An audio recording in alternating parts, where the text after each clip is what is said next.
Bingo! FGS. OP!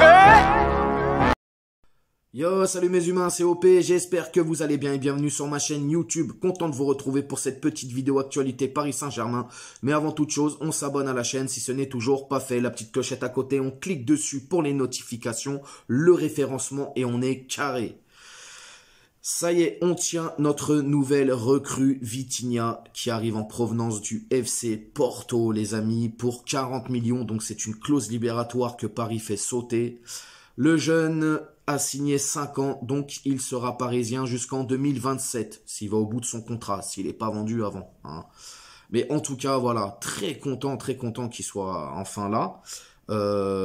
Jeune crack, jeune prodige. De ce que j'ai pu voir, c'est pas mal.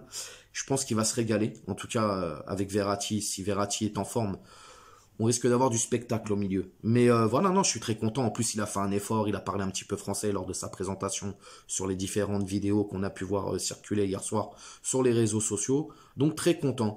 Logiquement, c'est pas... Alors, je vois beaucoup de gens qui disent que c'est la première recrue.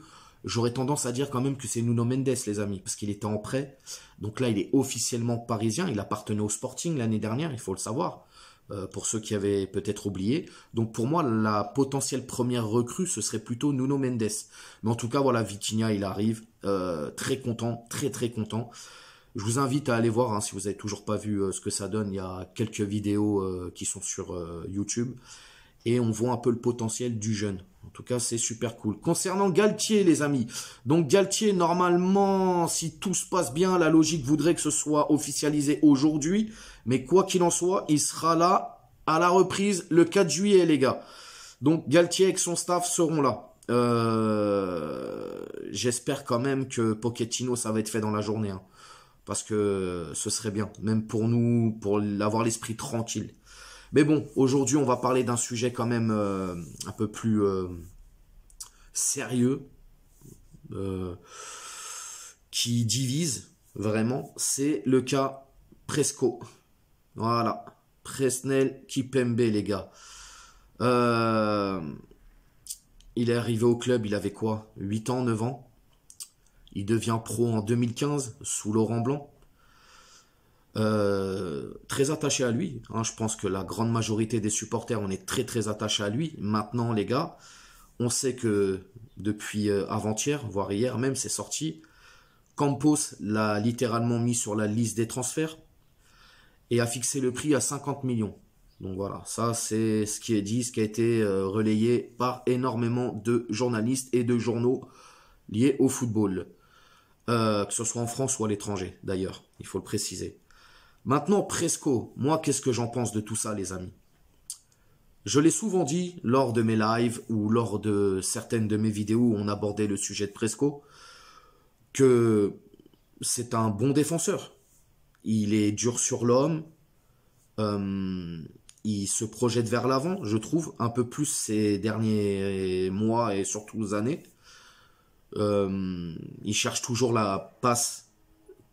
Il cherche toujours la passe, la passe vers l'avant et puis la passe quand même qui fera le décalage, tout simplement. Et à côté de ça, j'ai tendance à dire aussi que il est encore jeune, hein, les gars, mais j'ai l'impression qu'il stagne. Et pour moi, Presco, je le vois plus évoluer en fait. Je pense qu'il a atteint son maximum, vraiment maximum. Et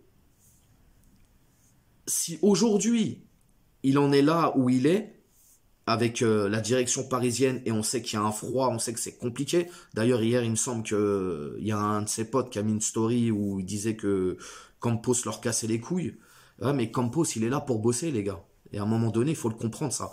Campos, il n'est pas là pour faire du copinage, il n'est pas là pour faire ce qu'il veut. Il est juste là pour le Paris Saint-Germain et faire ce que le Paris Saint-Germain, justement, rentre dans cette cohésion sportive, rentre dans cette nouvelle ère, si je puis dire. Maintenant, on me dit, et je l'entends à juste titre, ouais, mais Presco, c'est pas le premier qui doit partir. Presco, c'est pas lui qui doit partir, il y a déjà des indésirables devant. Je l'entends, les gars, mais il faut vous mettre une chose dans la tête, les amis. Moi, demain, tu viens me voir. Tu me dis, OP, j'ai une voiture à te vendre. Je dis, ok, est-ce qu'elle roule? Ah bah, c'est compliqué. T'as des vidéos, montre-moi. Tu peux me faire rouler la voiture là, tu peux conduire et tout. Non mais frérot, comment tu veux que j'achète la voiture, frère? Mais c'est pareil. C'est pareil les gars. J'entends bien les Kurzawa, les Draxler, les Herrera, tout ça. Mais les mecs, ils ont pas beaucoup joué. Voire pour certains, ils n'ont pas joué du tout. Ceux-là, tu peux les vendre, mais tu vas galérer pour les vendre. Presco, malheureusement, je le dis, sera plus facile à vendre. Puisqu'il a joué pratiquement toute la saison. Toute la saison, il a joué. Donc ce sera plus facile à le vendre. Voilà, malheureusement. Mais après ça, les gars, il faut savoir une chose. Est-ce que lui, le joueur, il veut partir? Si le joueur demande à partir, qu'est-ce que vous voulez qu'on fasse? Parce que apparemment, de ce qu'on sait, il s'est pas gêné quand même pour aller voir la direction et demander à être augmenté au niveau du salaire. Alors je crois que si je dis pas de bêtises, il est pas loin d'être le 16e ou 14e salaire du club ou une connerie comme ça. Mais je suis désolé les gars. Vous avez vu la saison qu'on a eue? Saison catastrophique. Et t'en as qui ont le culot d'aller demander à Nasser d'avoir une augmentation salariale. D'avoir des garanties sportives. Non les gars, c'est pas sérieux. C'est juste pas sérieux. Maintenant, Campos, il est en train de se manger des insultes. Il est en train de se manger une vague de haine sur Twitter. Les gars, si à un moment donné, vous n'êtes pas foutus de faire le travail de Campos, arrêtez de parler, arrêtez de raconter de la merde. Moi, je vous mens pas, les amis. Si demain Kipembe se barre, ça va me piquer, c'est normal. Hein, c'est un titi, voilà, on est tous attachés à lui, il n'y a pas de problème. Mais à un moment donné, si c'est pour le bien du club, c'est pour le bien du club, les gars. C'est le club avant tout. On peut être attaché à des joueurs, etc. Mais il faut supporter le club avant tout. Donc si Kipembe... Ouais, regarde, tu vois, je suis en train de bafouiller parce que j'essaye de garder mon calme, j'essaye d'expliquer les choses et tout. Maintenant, si Kipembe, il doit partir, les gars, eh ben il partira et c'est comme ça. C'est comme ça. Ça va nous faire mal. Pour certains, ils seront contents. Pour d'autres, ça va les piquer. Mais c'est la vie, c'est comme ça. Et le PSG, il continue à vivre, les gars. Maintenant, moi, personnellement, si ça doit être l'un des premiers à partir, je suis pas très corda avec ça, parce que je pense qu'il faut quand même épurer un petit peu avant qu'on pense à Presco, tu vois. Hein, comme j'ai cité tout à l'heure, les Kerrer, Draxler, Diallo, tout ça, là, les gays et tout, machin. Hein, tous ceux qui veulent pas rester et tous ceux qui ne jouent pas. Il faut déjà s'occuper de cela. Et après, on verra pour Presco. Maintenant, Presco, on le connaît, les gars. Il aime pas la concurrence. Mais je suis désolé, frérot. Dans tous les grands clubs, il y a de la concurrence. Donc, si à un moment donné... Hein, on commence à te mettre des skriniards dans les pattes ou un autre défenseur et que t'es en train de flancher parce que t'as pas envie de te battre pour ta place, frérot, je peux comprendre Campos aussi, les gars. Moi, je peux le comprendre, Campos. Puis, de toute manière, il va y avoir des réunions. Ils vont discuter. Maintenant, le fait de demander un salaire conséquent avec la saison que tu nous as fait, poto, toi et les autres, hein, c'est pareil, hein.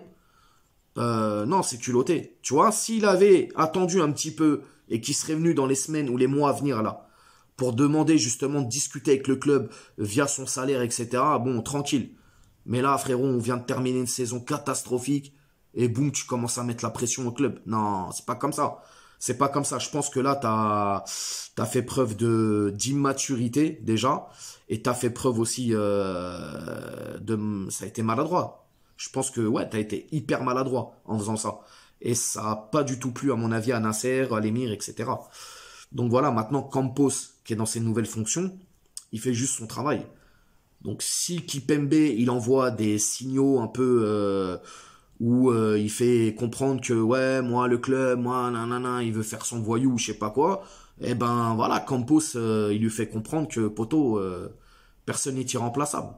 Tout simplement. Après, on me dit, ouais, mais regarde, il a été bien meilleur que Marquinhos, faut taper sur Marquis avant de taper. Eh, les gars, on parle de Marquinhos, les gars. On parle de Marquinhos. Je sais pas si Kipembe, il aurait eu le rendement que Marquis a eu depuis toutes ces années. Maintenant, Kipembe, j'enlève rien, il a du talent, il n'y a pas de problème. Mais voilà, il a aussi des grosses lacunes, les gars. Hein, la concentration, le repli défensif, des fois, c'est pas trop ça. Et puis comme c'est quelqu'un de puissant, bah bien souvent, il arrive à récupérer le ballon, mais en faisant des fautes. Il nous coûte des points quand même qui sont cruciaux. Donc moi les gars, je veux bien. Je veux bien qu'on trouve des points positifs. Mais il faut aussi regarder le négatif. Et c'est ce qui s'appelle être objectif. C'est le mot que j'aime bien. Donc voilà, moi personnellement, si tu me dis est-ce qu'il faut vendre Kipembe, moi je te dis non. Je suis lucide. Kipembe, pour moi, non, faut pas le vendre, tu vois. Il peut encore nous apporter des choses, même dans une rotation, même en tant que titulaire, peu importe. Il peut nous apporter des choses. Maintenant, lui, s'il commence à faire son kéké des plages et qu'il veut mettre la pression, je sais pas quoi, le salaire, les machins, nanana, même s'il peut mériter un salaire, je l'entends les gars, il peut mériter un gros salaire, il n'y a pas de problème. Mais tu fais pas ça à la fin de la saison, frérot. T'attends un petit peu, on négocie, on discute. Et puis là, dès qu'il entend Skriniar, machin et tout, t'as l'impression que le mec, il veut pas se battre pour sa place. Tu sais, ça me fait penser un peu à... Je vais pas dire à Mamadou, tu vois, mais... tu vois, Mamad Sakho, j'ai l'impression aussi, il a baissé les bras, tu vois. Bon, en même temps, tu me diras, le club, il voulait vraiment aérer la défense, tu vois. Il voulait vraiment réinjecter du sang neuf. Mais voilà, j'ai l'impression qu'on a des joueurs qui veulent pas se battre, qui veulent... Dès qu'il y a de la difficulté, hop, ils vont voir ailleurs, quoi. Et j'ai un peu cette impression-là. Donc les amis, dites-moi ce que vous en pensez, vous, dans les commentaires. N'hésitez pas à partager, liker, abonnez-vous à la chaîne, les amis. Merci beaucoup. On a dépassé la barre des 4005. On doit être à plus de 4600 maintenant. En route pour les 5000 abonnés, si Dieu veut. En tout cas, merci de me suivre. Merci de me suivre, tout simplement. On s'attrape aussi sur Instagram. Je vous mets le petit lien en bas pour le live tous les soirs, 21h30. En ce moment, on a un peu repoussé puisque c'est les vacances, etc. C'est l'été. Et puis, on s'attrape pour une nouvelle vidéo dans la semaine. Je vous dis ciao.